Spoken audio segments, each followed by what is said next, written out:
Namaskar, my all dear student of class 12. I'm Shikha, your mentor, to help you in the completion of the CUET for the session 2022 part for the subject English.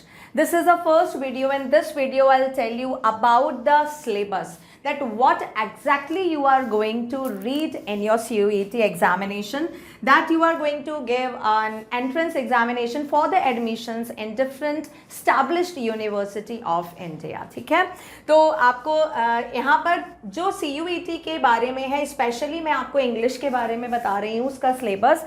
CUET सबसे पहले इसकी full form देखते हैं, because when it is fact I have seen after completion of the so many competitive examination, the candidates remain unaware about the full form of that acronym. So it is Common University Entrance Test, that is in the short we say CUET 2022. Here we will see about the languages part and the syllabus of those languages. So here please take a look. There will be one question paper which will have 50 questions. कितने questions होंगे उसमें? 50 questions होंगे, out of which 40 questions need to be attempted. आपको 40 questions करने हैं language से related.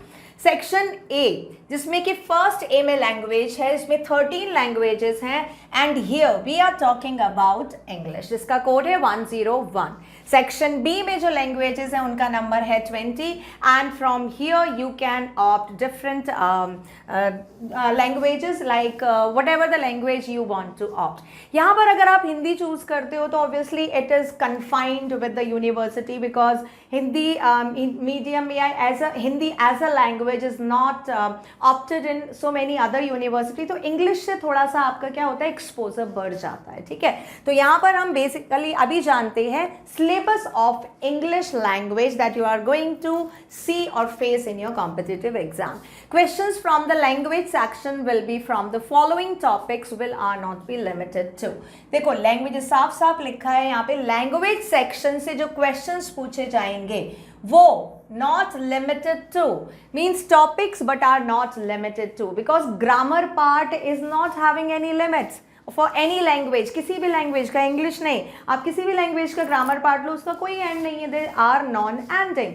But यहाँ पर जो दिया गया है एक सिलेबस फॉर्म में कि भाई इसको ध्यान में रखते हुए हमको अपना सिलेबस कंप्लीट करना है, वो डिस्कस करते हैं हम. सबसे पहला जो आपका सिलेबस में पार्ट डाला है, reading comprehension, that we have been doing since our childhood, अभी तक हम जो करते आ रहे हैं. Even then this is the very strong part, we can say the most strongest, one of the most strongest part of all the competitive examination उसमें रखा जाता है. तो यहाँ पर there will be 3 types, 3 तरह के comprehensions होंगे. comprehensions के भी पार्ट होते हैं जो हम पढ़ चुके हैं, 3 तरह के होंगे. उसमें होगा, पहला होगा factual, narrative and literary. factual is based on fact, जो facts होते हैं proven हो चुके हैं, ज़्यादातर scientific से related होते हैं या किसी भी other field से related जो prove हो चुके हैं, जिनके फैक्ट हमारे पास है. कोई इंसिडेंट हो सकता है, कोई इंफॉर्मेशन हो सकता है, आर्टिकल या रिपोर्ट फॉर्म में, किसी फॉर्म में भी हो सकता है. एक ये आपका टॉपिक है. Then narrative, narrative is called narration, means to tell anything in the form of the story, incident, कोई नॉवल हो गया. यहाँ पे राइटर अपना नरेशन, नरेशन का मतलब क्या होता है, कोई चीज़ बताना, कहना, तो वहाँ पे वो किसी भी फॉर्म में हो सकता है, incident form, story form, biography, autobiography, किसी भी फॉर्म में वो नरेशन हो सकता है जो कि बोला गया है राइटर के द्वारा. नेक्स्ट आपका आता है literary. Literary is called related to literature. ठीक है, तो लिटरेचर से रिलेटेड आपका कोई भी पैसेज आ सकता है जिसका आपको questions, whatever the questions are asked, आपको उसका आंसर देना है. तो ये जो 3 तरह के कॉम्प्रिहेंशन है ये हमको प्रिपेयर करने हैं. एक तरह से अनसीन है हमारे लिए. ठीक है, लिटरेरी में कोई आ सकता है, सीन, एक्सट्रैक्ट या चैप्टर बेस्ड, वो हमको करना है. नेक्स्ट आता है हमारा part verbal ability. Now verbal ability, verbal is called when you are speaking something. तो speaking में जो भी आप चीज़ बोलते हो, everything need to be taken care. Your grammatical part, your sentence formation, your command on the word, your means accuracy, fluency, everything, spelling check, सारी चीज़ें आ जाती हैं. Verbal ability का पूरा आपका grammatical portion रहता है. Next आता है आपका rearranging the part. Rearranging the parts can be in the form of sentence. Sentence को rearrangement में पूछे जा सकते हैं. पैराग्राफ रीअरेंजमेंट पूछा जा सकता है, जिसमें कि अलग अलग सेंटेंस दिए, उसको अरेंज करके that you have to create a meaningful paragraph. choosing the correct word. Now correct word can be in any of the multiple type of questions, वो हो सकता है. Then synonym and antonym that we have been reading since a childhood, हम लोग पढ़ते आ रहे हैं, विलोम शब्द और पर्यायवाची वो हैं, ये भी अगेन अनलिमिटेड है, कोई लिमिट नहीं है इनकी. एंड लास्ट में आता है आपका वोकैबुलरी का पार्ट. वोकैबुलरी मीन्स जितनी आपकी वोकैबुलरी स्ट्रेंथन होगी, one word substitution, idiom, phrases, all these things, vocabulary में भी बहुत सारा पार्ट है. ये आपका जो दिया गया है टॉपिक ऑफिशियल साइट पे, दैट इज जस्ट इट. और इसको हम डिटेल फॉर्म में आगे देखते हैं. Don't worry about the explanation and clarity of the syllabus. That's why this video is for your convenience, so that we can say exactly what we have to read. हमको पढ़ना क्या है, क्योंकि ये चीज़ों में कोई लिमिट होती ही नहीं है, अनलिमिटेड है. तो exactly हमको किस चीज़ पे फोकस करना है, because out of the syllabus या अननेसेसरी चीज़ें हम नहीं पढ़े, हमको सिर्फ वही देखना है. तो वो मैं आपको बता देती हूँ.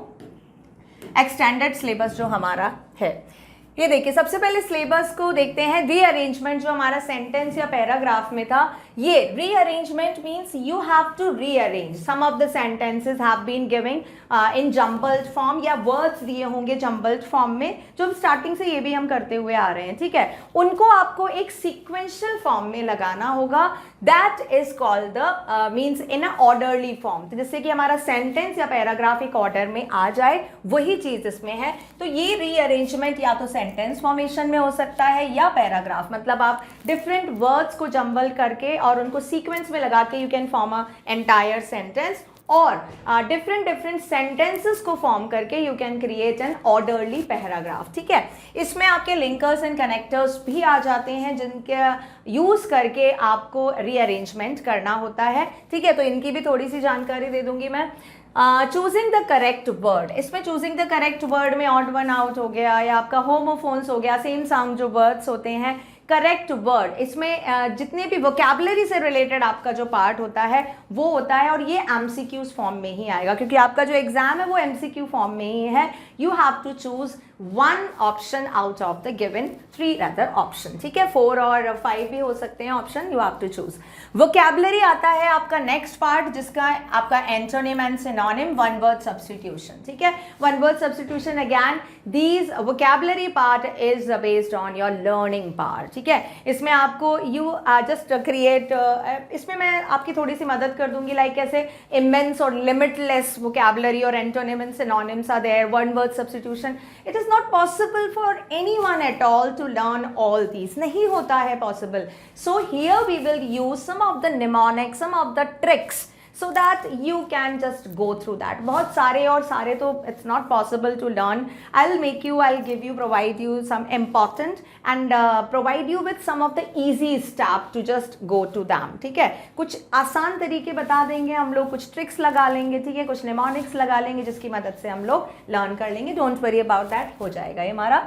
वर्बल एबिलिटी में हमारा एक तरह से पूरा ग्रामेटिकल पोर्शन आता है. उसमें क्या क्या आएगा, एक्टिव एंड पैसिव वॉइस. अब तक तो आप लोग भूल गए होंगे एक्टिव एंड पैसिव वॉइस, क्योंकि हमारा ये लास्ट आपका 11th standard you have been completed, तो मोर देन वन ईयर हो गया आपका. सेशन वैसे ही इतना लेट हो गया है, तो ऑब्वियसली थोड़ा सा means I just want to refresh, हम लोग ये सारी चीज़ें रिफ्रेश कर लेंगे. Don't worry about that. Then आता है हमारा tenses. Tenses again it's a very big part of that grammar, बहुत बड़ा एक्सीडेड पार्ट होता है. टेंस, एक्टिव पैसिव वॉइस भी बहुत एक्सीडिंग पार्ट है.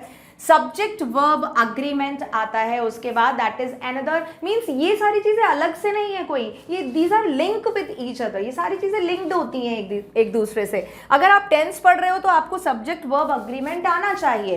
एंड देन डिटर्मिनर्स, प्रीपोजिशन, ये सारे पार्ट होते हैं. These are the part of a sentence.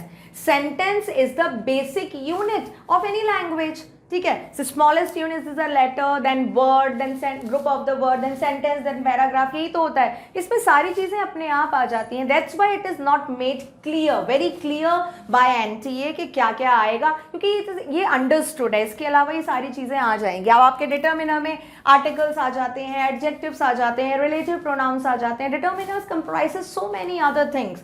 Means this is going to be the entire grammatical part that you have been learned from 6th standard till 11, ठीक है। और वो सारा चीज़ जो आपने 12th में नहीं किया है, ग्रामर पार्ट एक तरह से नहीं हो पाता, राइटिंग पे ज़्यादा फोकस होता है, यहाँ पर हम सारी चीज़ें रिमाइंड एंड रिफ्रेश कर लेंगे, ठीक है। नेक्स्ट आता है आपका transformation. This is again a part, क्योंकि transformation is directly related with the rearrangement. अगर आपको आता होगा तो रीअरेंजमेंट में आप ट्रांसफॉर्मेशन एंड सेंटेंस फॉर्मेशन, ये सारी चीज़ों में यूज होता है। How you are transforming the sentence without changing the meaning, ये मीनिंग होता है, ये भी हम पढ़ेंगे। इसके अलावा कुछ और चीज़ें नहीं दी गई हैं, बट वो भी है, ईडियम है, फ्रेजल वर्ब है। Again these are the part that we have to learn, ये लर्निंग के पार्ट में आ जाता है। जितना भी लर्निंग का पार्ट है, you have to just shore your command since starting, okay, means you have to make a very tight timetable to for the learning part. Practice part का तो ये है कि I'll provide you, या आप जब भी प्रैक्टिस कर लो, it's not easy, कभी 10 कर लिए, कभी 5 कर लिए, कभी 20 कर लिए, it's okay, but learning part के लिए आपको बहुत स्ट्रिक्ट होना पड़ेगा, because learning में आपका कोई भी दूसरा सब्स्टिट्यूशन होता ही नहीं है। प्रैक्टिस पार्ट में चलो ठीक है, कुछ ना कुछ हो जाता है कि rules and regulations are there, तो उनकी मदद से आप कर लेते हो, but as far as the learning part concern, जहाँ तक वो कंसर्न करने की बात है, उसके लिए आपको लर्न करना ही पड़ेगा। एंड देन उसके लिए कुछ ट्रिक्स हैं, कुछ निमोनिक्स हैं, that we will do with as we are going with the different learning part, okay. So this was the complete detail of the syllabus that you are going to face and that you have to prepare, and that I'll help you in the preparation of for the CUET 2022, ठीक है। तो इस video में ये syllabus के मैं आपको बस ब्रीफ इंफॉर्मेशन दे दी about the English, that's it, so that you are not going to just disturb your mind for so many type of aspect, ठीक है। इसमें हमको ये पढ़ना है and that is the responsibility of mind to complete, just don't worry about that, just do follow the instruction or the direction as I am directing you, you do exactly that and you will get over with it, okay. That's it for this video, we'll meet in the next video.